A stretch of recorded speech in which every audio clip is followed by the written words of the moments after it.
Frankfurt being the old home of the Rothschilds, it is only natural that I should speak of that city to begin with, and also because some of my earliest recollections are indissolubly connected with it. The old town, with its narrow streets and gabled houses, pointed roofs, and 4 old towers guarding 4 of the principal roads from the town into the country, produced a medieval effect and was ever interesting to our childish eyes. The Judengasse, which my great-grandmother never left, was an extraordinarily narrow and tortuous street. It was crowded with memories of the past. Also, it could tell of the origin of our family. It stood in striking contrast to the modern town of Frankfurt, with its elegant streets and lofty residences, where lived many of our co-religionists, notably members of our own family. But I think that the romance and history that clung to the Judengasse made it very attractive to me.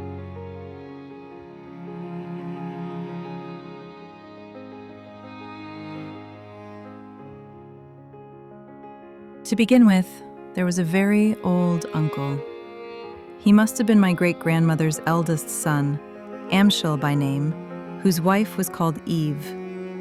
He lived in a pretty villa-like house on the Bockenheimer Chaussee, which stands out in my memory for one particular incident. We happened to be staying at Frankfurt for the Jewish holy days that fall in the autumn months. I was allowed to accompany my parents to the evening meal served in my Uncle Amschel's Sukkot, or garden house, where he and his wife, with others of his family, were celebrating the incoming festival, the Feast of Sukkot, or Booth's Feast of Tabernacle. The garden house was decorated to look like a bower.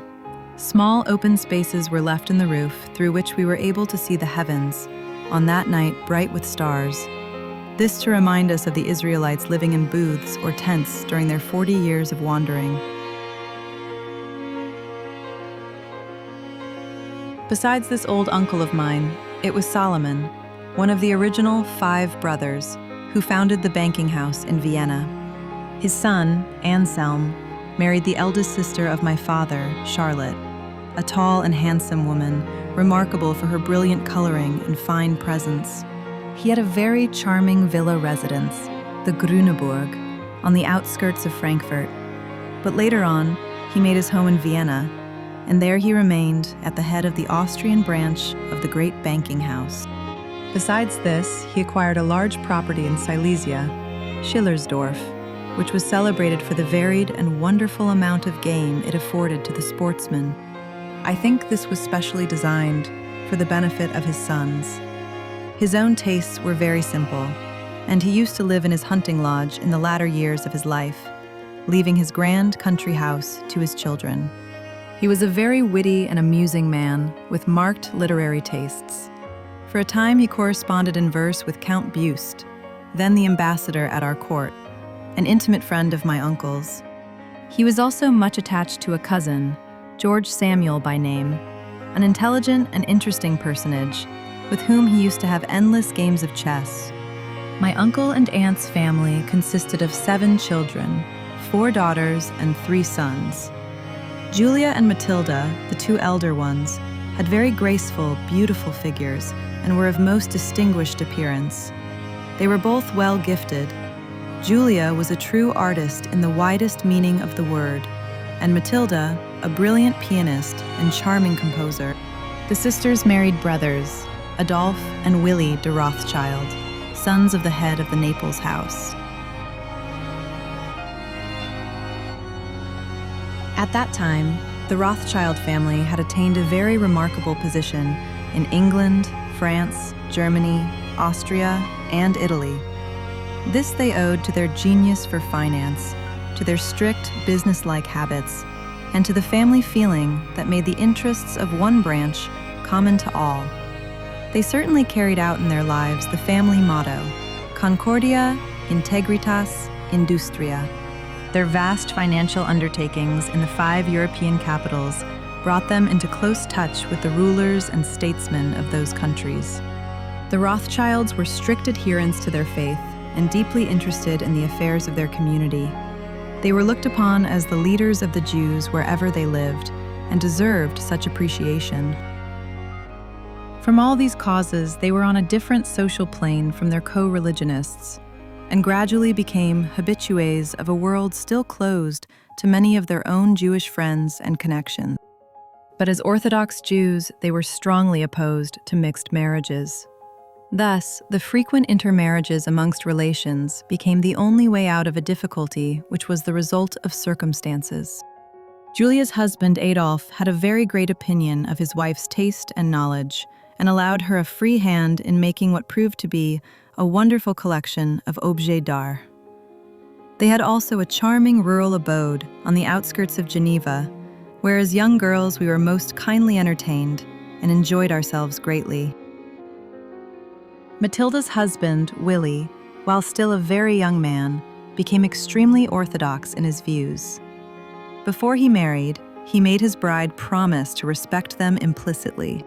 They had 3 daughters, one of whom is Baroness Betty de Rothschild, living in Paris.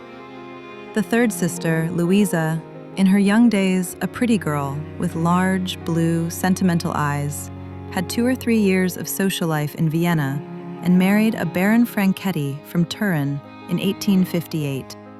My uncle Anselm had 3 sons, Nathaniel, Ferdinand, and Solomon, or Albert as he was called. Ferdinand finally settled in England and became a naturalized English subject. He married an English cousin, Evelina, my uncle Lionel de Rothschild's second daughter, the brilliant and beautiful girl who only lived for 2 years after their marriage. But in spite of his great loss, Ferdinand remained true to his English home. After Evelina's untimely death, Ferdinand's youngest sister, Alice, came to England. She bought a house in London and an estate in Buckinghamshire, where she had full scope for her love of flowers and landscape gardening. She also bought a chapter villa close to the town of Grasse, south of France. In 1891, Queen Victoria was staying at the Royal Hotel in the town of Grasse with her suite. My cousin gave her villa the name of Victoria, as a memento of Her Majesty's visit. Louisa de Rothschild married her cousin, Charles de Rothschild, a man of great ability. My uncle and aunt lived in a very cosmopolitan set, and their house became the center of much pleasant society. 7 daughters were born to them. Adela, the future wife of Solomon de Rothschild, with whom her brief married life was spent in Paris. Emma, the future wife of Nathaniel de Rothschild, the first Jewish peer in Great Britain. Clementina was radiantly lovely, but her life was ended after 21 years. Therese became the wife of James de Rothschild, and thus joined the Rothschild family in Paris. Hannah Louisa died unmarried. Margaret and Bertha broke with all family traditions and became respectively the Duchesse de Gramont and the Princesse de Wagram. Assimilating very easily French customs and habits, they both became thorough French women. Paris in the 40s was politically in a very unsettled condition. But in one way, it had become a very stronghold for our family. The French Rothschilds were ardent supporters of the Orleanists, and my aunt became the warm admirer, and indeed devoted friend, of Queen Marie Amélie, wife of Louis Philippe, the bourgeois king. The Jews were indeed well treated at that time in France by the reigning family, and my relatives were quick to show their gratitude by their devotion to the royal house. My uncle carried out to the letter his favorite maxim that financiers should have no politics, so that he was not only cordially received at the Tuileries, but was also asked to act as host to His Imperial Majesty, who proposed himself as guest at Ferrières, the magnificent chateau that my uncle had built.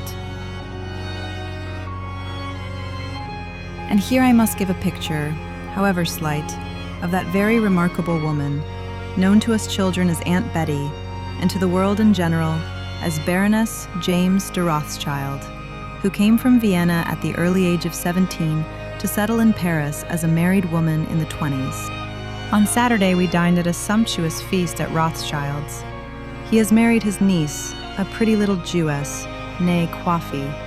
A very good thing at Paris, for just out of her nursery she does the honors of her house as if she never had done anything else. Her many gifts enabled her not only to start, but successfully to hold a salon, which in those years proved to be much valued and appreciated. In my aunt's salon, many of the foremost men in politics and in literature were habitually to be found. She proved invaluable to her husband, my great-uncle James, for the social support she gave him in the influential position that he owed to his financial genius. It was greatly owing to her influence that the excellent Jewish schools and hospital were founded. She was very Jewish at heart, knew the old Hebrew tongue very well, could write German in the small Hebrew characters, and clung with affection and devotion to all the observances of her religion. She was, in every way, a noble woman. In 1870, when the Commune had brought mob rule to dominate Paris, my aunt would not leave her house in the metropolis, the courtyard of which had been transformed into a hospital. Her family consisted of 4 sons and 1 daughter. Alphonse, the eldest son, was a very remarkable man, not only brilliantly gifted for his work as a financier, but also fond of culture and greatly interested in politics and world history. He married Leonora, eldest daughter of my uncle Lionel de Rothschild, distinguished for her great beauty. Alphonse was not only head of the banking house in Paris, but also president of the Chemin de Fer du Nord, and to his great delight, when already an elderly man, was elected one of the 40 members of the French Academy. His opinion was greatly sought after by men of all shades and classes, and his knowledge of art and of literature caused him to be well received and much appreciated in many circles, but not always. Of his 3 brothers, Gustave, only a year his junior, very good, looking as a young man, married Cécile Anspach, the daughter of a clever French barrister, who played her part well as one of the acknowledged beauties and clever women under the Third Empire. Salomon, the second brother, brilliantly gifted, but less addicted to steady work and habits of business than his brothers, married Adela, the eldest daughter of my Uncle Charles of the Frankfurt House, the most charming and fascinating of women. Edmund, the youngest, married Adelheid, daughter of Willie de Rothschild, also of the Frankfurt House. Husband and wife have always been deeply interested in everything connected with the Jewish community in France. Schools, hospitals, and dwelling houses for the Jewish poor have been their special care. Alphonse's only son, Edouard, now the head of the French banking house, married Germaine Halphin and has 2 sons and 2 daughters. He is now the owner of the beautiful and historic Château de Ferrières. Alphonse's eldest daughter, Bettina, married Albert de Rothschild, late head of the Vienna banking house, and had 5 sons and 2 daughters, of whom the 3rd son succeeded his father in the firm, the 2nd son being the husband of Clarice Sebag Montefiore. Alphonse's 2nd daughter, Beatrice, married Maurice of Frucy. His only son, Robert, married Nellie Beer, elder sister of Lionel de Rothschild's wife in London, and has 2 sons and 2 daughters. Gustave's 3 daughters married respectively Lucy, the eldest, Baron Leon Lambert; Aline, Sir Edward Sassoon; Juliet, Baron Emmanuel Leonino. Edmund's eldest son, James, is now a naturalized Englishman and has lately inherited the fine property of Wadston from his aunt, Alice de Rothschild. He has a charming English wife, Dorothy Pinto. Baron James de Rothschild's only daughter, Charlotte, Avo, married my father's brother, Nathaniel, in the 40s, inherited some of her mother's gifts. Added to these, she had very considerable talent, both for music and for drawing. Owing to an accident in the hunting field, my uncle Nathaniel was, at a comparatively early age, attacked with partial paralysis, increasing until he was totally blind and unable to use his limbs. His very active brain, however, was not affected, and he was acquainted with all the political, social, and family gossip of the day. Of the 4 children born to my uncle and aunt, 2 died in infancy, whilst the other two, both sons, grew to man's estate. The elder, James, was remarkably able, a student, taking a deep interest in French medieval literature, collecting rare books on the subject, and editing and writing others himself. His wife is Therese, the fourth daughter of my Uncle Charles of Frankfurt, well known in Paris, where she has spent the years of her widowhood, as well as her married life, in countless works of benevolence. Her son, Henri, took his degree as doctor in the French School of Medicine and has worked very assiduously ever since. He founded a hospital for mothers and infants in Paris, and during the war was instrumental in providing ambulances with doctors and nurses for the French army, often accompanying them himself to their destination. Since then, he has become a most successful playwright for the French stage. In 1905, he married Mathilde Weisweiler and has 2 sons and a daughter. He has one sister, Jeanne de Leonino, who, like the rest of her family, is busily engaged in works of charity, chiefly for her own community. As the years crept on, my cousins all acquired beautiful mansions in various districts of Paris, the present taste for the sight of dwelling houses taking them farther and farther away. Besides their town residences, they all have country places. The philanthropic world had its own frequenters, for, except at the periodical smart bazaars, the Parisian women of fashion, since the old royalist days, seldom were seen elbowing their somewhat dowdy sisters on their errands of mercy. Of course, there were brilliant exceptions, especially amongst my own family, who generally felt themselves bound to offer personal as well as financial help to the members of their own community.